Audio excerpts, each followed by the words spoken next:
Hi friends, భారతదేశం ఆధ్యాత్మికతకు అద్భుతాలకు నిలవు. ఈ పుణ్యభూమిపై ఉండే ప్రతి ఆలయానికి ఒక ప్రత్యేక విశిష్టత ఉంటుంది. కొన్ని ఆలయాలు సైన్స్కే అంతుబట్టని మిస్టరీలా వాటి నిర్మాణ శైలి ఉండగా, మరికొన్ని ఆలయాలు వైద్యులకే అందని వ్యాధులను సమస్యలను నయం చేస్తూ విస్తుపోయేలా చేస్తున్నాయి. అలాంటి ఆలయాల కోవకు చెందిందే తమిళనాడులో కొలువై ఉన్న ఈ ఆలయం.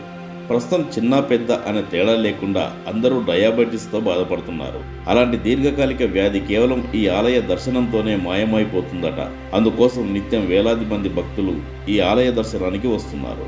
శాస్త్రవేత్తలు సైతం ఈ అద్భుతాన్ని చూసి ఆశ్చర్యపోతున్నారట. ఇంతకీ అది ఏ దేవుడు ఆలయం, ఎక్కడ కొలువై ఉంది, ఇదంతా నిజమేనా వంటి విశేషాల గురించి సవివరంగా తెలుసుకుందాం. తమిళనాడులోని తిరువారూర్ జిల్లాలోని నీడమంగళం సమీపంలోని కోవిల్వెన్ని అనే గ్రామంలో ఉంది ఈ ఆలయం. తమిళనాడులోని తంజావూరు నగరం నుంచి 26 కిలోమీటర్ల దూరంలో అమ్మపేట అనే మార్మూల గ్రామంలో కొలువై ఉంది. చారిత్రకంగా ఈ ఆలయాన్ని తిరువెన్ని అని పిలుస్తారు.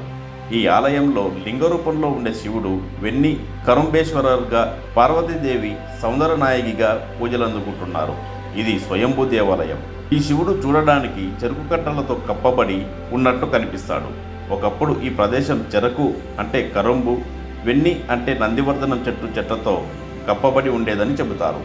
అందుకే ఈ స్వామిని వెన్ని కరుంబేశ్వర్గా పిలుస్తారు.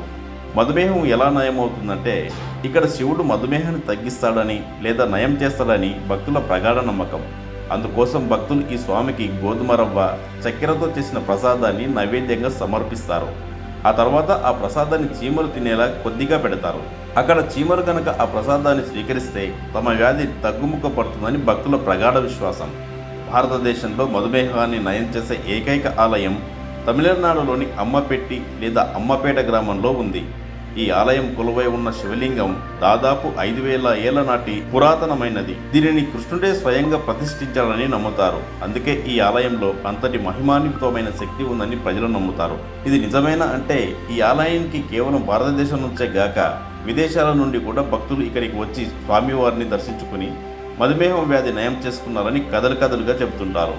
అది నిజమేనా కాదా అని పరీక్షించి మరీ తెలుసుకున్న శాస్త్రవేత్తలు సైతం ఆశ్చర్యపోతున్నారు. ఎందుకంటే ఈ వ్యాధితో బాధపడుతున్న కొందరు భక్తులకు వైద్య పరీక్షలు నిర్వహించగా అది నిజమని నిరూపితం అవడంతో ఇదెలా జరుగుతుందని విస్తుపోతున్నారు నిపుణులు. చివరగా చెప్పేది ఏంటంటే, ఇది భక్తుల నమ్మకానికి సంబంధించిన విషయం. దాని గురించే మనం ఇక్కడ ప్రస్తావించాం. ఆరోగ్య సమస్యలు ఉన్నవారు వైద్య నిపుణుల సలహాలు తీసుకోవడం చాలా వరకు ఉత్తమం.